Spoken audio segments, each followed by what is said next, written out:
రతన్ టాటా భారత జాతి ముద్దుబిడ్డ అని ఏపీ సీఎం చంద్రబాబు అన్నారు. రతన్ టాటా ఇన్నోవేషన్ హబ్ ను సీఎం చంద్రబాబు, మంత్రి నారా లోకేష్ ప్రారంభించారు. అనంతరం చంద్రబాబు ప్రసంగించారు. దేశానికి ఏదైనా చేయాలని రతన్ టాటా తపించేవారని అన్నారు. So much of contribution, ideas, and also so much of development he has done with me. Even 2014, afterwards, if you can see one memory, always he created empire and wealth creation for the nation. But at the same time, he lives in a simple house. Thinking is very high, and also living standards are very common. That is where, when he always, till last days, he contributed for the society. As long as he was able to do company affairs, all these things he has done as chairman. After that, Tata Trust he has taken over. He served the community through Tata Trust. Here is one example always. While earning, we are all earning money. Only few people will spend that money for the community. In that category, Tata will come number one. I really appreciate Tata Group in that direction. Now, give back to the society has come. You are all watching now. Bill Gates is giving 99% of his wealth to the common man, again to the society. So many companies are also working in that direction. After that, we passed a resolution.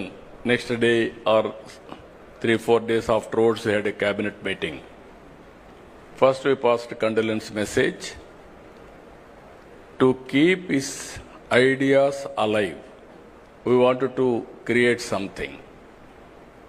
That is where this idea has come, Ratan Tata Innovation Hub.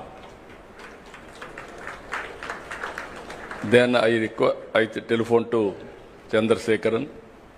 This is where we are thinking, if you don't have any objection, we wanted to promote his brand for the benefit of this great nation. Then he said, we don't have any objection, we will work it out, the details. That is how we are creating now Tata Innovation Hub. And also at the same time, I want to integrate everybody here. That is where one hub, that is ఆలోచనలతో ముందుకొచ్చే పారిశ్రామికవేత్తలకు పారదర్శకంగా ప్రోత్సాహకాలు కల్పించేందుకు Ratan Tata innovation hub కీలక వేదిక కానుందని మంత్రి నారా లోకేష్ అన్నారు. ఆలోచనలకు తగ్గ ఫలితాల సాధన లక్ష్యంగా ఈ వేదిక పనిచేస్తుందన్నారు. Failure never stopped him. Failure was merely a stepping stone towards excellence. His persistence and perseverance is what drives him and to deliver amazing results.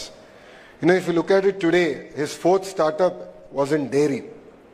And if you go to YouTube and look at inspiring videos, there's this whole discussion about starting with the why. It's important to think about the why and look at the sense of purpose. His fourth startup was about helping the farmers of a district called Chittoor, where there's a lot of production of milk, there was no avenues to sell. And he said, why don't I start a company to help them? And today, of course, it's almost in close to 12 states in India. They're doing sales. This year, I think they'll touch close to 5,000 crores in revenue. Now, why am I sharing this with you? We need to have perseverance. We need to have a commitment and a fire in our belly to excel. Only then can we achieve amazing results. As Chandra sir shared, the journey of Mr. Naidu started in a combined state in a city called Hyderabad. And now it continues in the bifurcated state. And I jokingly tell the Honorable Chief Minister that he's lucky to repeat history twice. All of us get opportunity only once. His first opportunity was Hyderabad. And now he's doing it all over again with Amravati, but with the same values, with the same commitment to deliver excellence. He's also a very impatient politician. It's extremely difficult to work with him as a minister. This is my second term with him, exceptionally challenging. He calls me at 10 in the morning and says, this is the thing, this is pending. Calls me back at 10:15 in the morning, same day. He gives me 15 minutes and says, what is the status of that task? So he's also a very impatient politician. And under the leadership of the Honorable Chief Minister, Mr. Chandrababu Naidu Garu, and with the blessings of Chandra sir, we are really coming about doing amazing work. If you look at the journey of Andhra Pradesh in the last 14 months, apart from policies, we've been able to attract investments across sectors. We've been able to create a mark, and we were able to come over the hangover of the bad governance we've had in the last 5 years. So I'd like to personally thank Chandra sir also, because his commitment to Andhra Pradesh and his willingness to lead the entire economic task force from the front. గత ప్రభుత్వంలో దొంగ సర్టిఫికెట్లతో డాక్టర్లను manage చేసుకుని వికలాంగ పెన్షన్లను తీసుకుంటున్నారని సీఎంకి లేఖ రాశామని speaker చింతకాయల అయ్యన్న పాత్రుడు తెలిపారు. CM దృష్టి పెట్టారని ఇప్పటి వరకు 1,00,000 మంది తప్పుడు సర్టిఫికెట్లతో పెన్షన్లు తీసుకుంటున్నారని ప్రభుత్వం ప్రకటించిందన్నారు. ముఖ్యంగా ఒక ఇష్యూ మీద మాట్లాడదామని చెప్పి మీ అందరిని పిలవడం జరిగింది. అదేంటంటే ఇవాళ వికలాంగుల పెన్షన్లో మీ అందరికీ తెలుసు, గత ప్రభుత్వంలో దొంగ సర్టిఫికెట్లు పెట్టుకొని డాక్టర్స్ మేనేజ్ చేసి వికలాంగుల పెన్షన్ తీసుకున్నారు. దాని మీద నేను గవర్నమెంట్కి ఒక లెటర్ రాశాను. రాష్ట్రం మొత్తం చాలా మంది దొంగ సర్టిఫికేట్తో వికలాంగుల పెన్షన్ తీసుకున్నారు. ఒక్కొక్కరికి సుమారు 6,000 రూపాయలు పెన్షన్ తీసుకున్నారు. వాళ్ళు వికలాంగులు కాదు, బాగానే ఉన్నారు, కానీ డాక్టర్ మేనేజ్ చేసి గవర్నమెంట్ డబ్బులు తీసుకున్నారు. ఇది చాలా అన్యాయం అని చెప్పి నేను ముఖ్యమంత్రి గారికి లెటర్ రాశాను. రాసేపటి 2 నెలల పైన అవుతుంది. తర్వాత ముఖ్యమంత్రి గారు దాని మీద వెరిఫికేషన్ పెట్టారు. తర్వాత ముఖ్యమంత్రి గారికి స్వయంగా ఒక స్టేట్మెంట్ ఇచ్చారు. ఇప్పటికీ ఇంకా పూర్తి అవ్వలేదు వెరిఫికేషన్. ఇప్పటికీ 1,00,000 మంది తప్పుడు సర్టిఫికేట్ మీద వికలాంగుల పెన్షన్ తీసుకుంటున్నారని చెప్పి ఒక స్టేట్మెంట్ ఇచ్చింది. ఇంకా చేయవలసి ఉంది రాష్ట్రంలో అని. ఇప్పుడు కొంతమందికి వెరిఫికేషన్ అయ్యాయి. దాని మీద నిన్న గవర్నమెంట్ ఒక నిర్ణయం తీసుకున్నారు. ఆ నిర్ణయం ప్రకారంగా ఈ డూప్లికేట్ వికలాంగులు ఎవరైతే ఉన్నారో, డూప్లికేట్ అంటే 40% దాటాలండి. డాక్టర్ సర్టిఫికెట్లో ఇతనికి 40% పైనే ఉంది వికలాంగులు అని సర్టిఫికెట్ ఇస్తే పెన్షన్గా అర్హులు అవుతారు. కానీ ఇక్కడ మేము చేసిన వెరిఫికేషన్లో, గవర్నమెంట్ చేసిన వెరిఫికేషన్లో 40% తక్కువ ఉన్న వాళ్ళు కూడా డబ్బులు తీసుకున్నారు. అది చట్టంలో ఎక్కడా లేదు, కానీ పాత గవర్నమెంట్ ఇచ్చేసారు. వాళ్ళ సొమ్మేం పోయింది, వాళ్ళు పని తీసుకున్నారు, మొత్తం అయిపోయింది. ఇప్పుడు మన ప్రభుత్వం వచ్చిన తర్వాత ఇది చాలా అన్యాయం.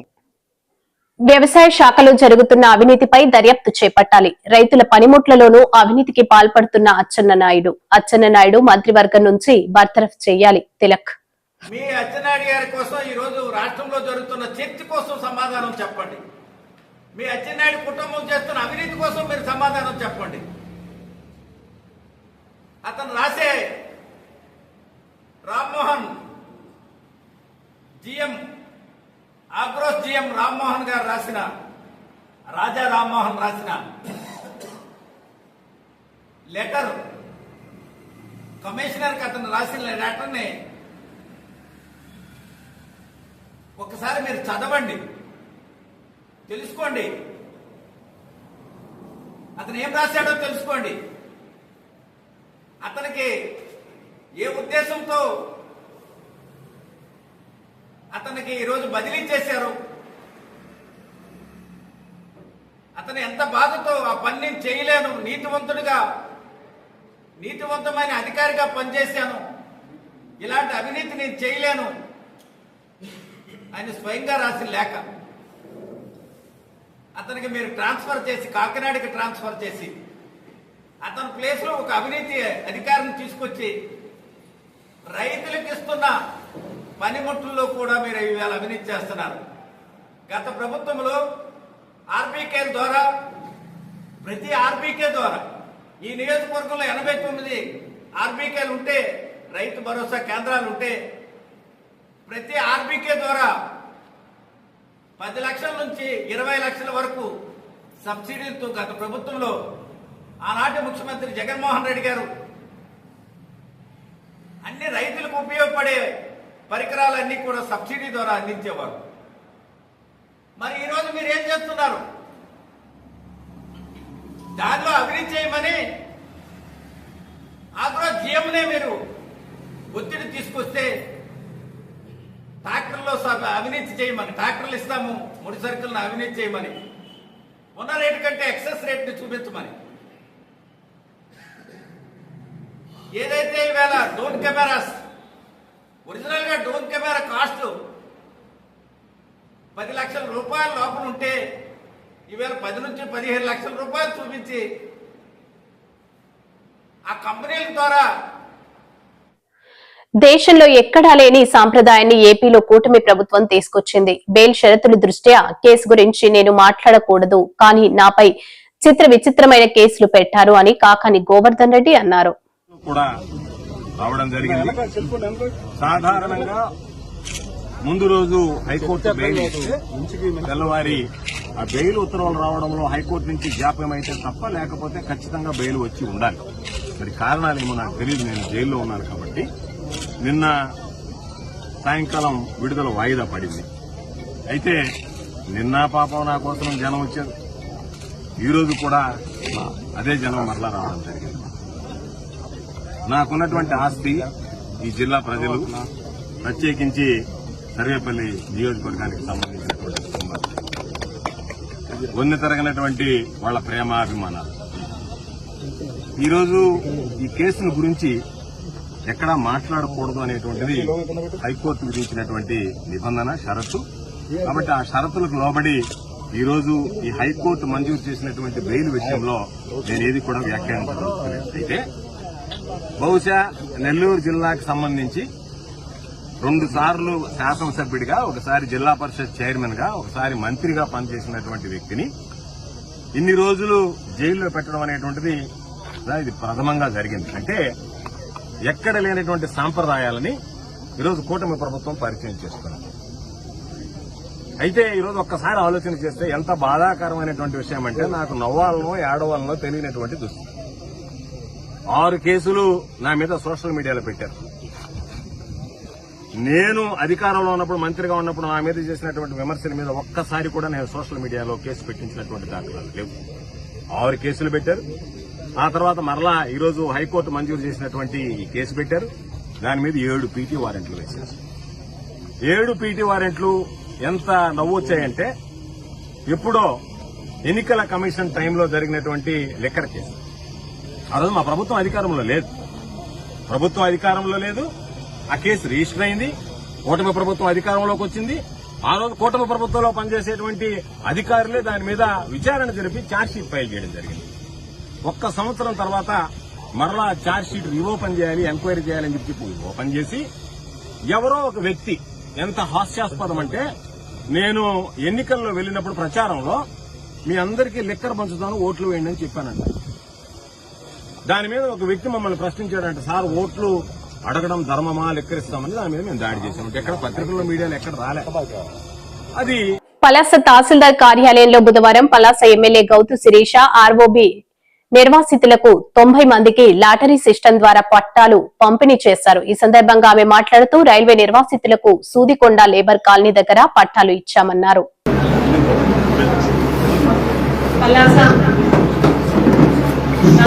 మున్సిపాలిటీలో ట్రాఫిక్ కష్టాలు తీర్చడానికి మూల కారణం వాళ్ళ అందరి తరఫున ప్రత్యేకంగా ధన్యవాదాలు తెలుసుకుంటున్నానండి. చాలా మందికి మీరు ఆదర్శంగా నిలిచారు. ఈ రోజు అభివృద్ధి కావాలి అంటారు, అభివృద్ధికి మాత్రం ముందడుగు వేయడానికి ఎవరూ రాదు.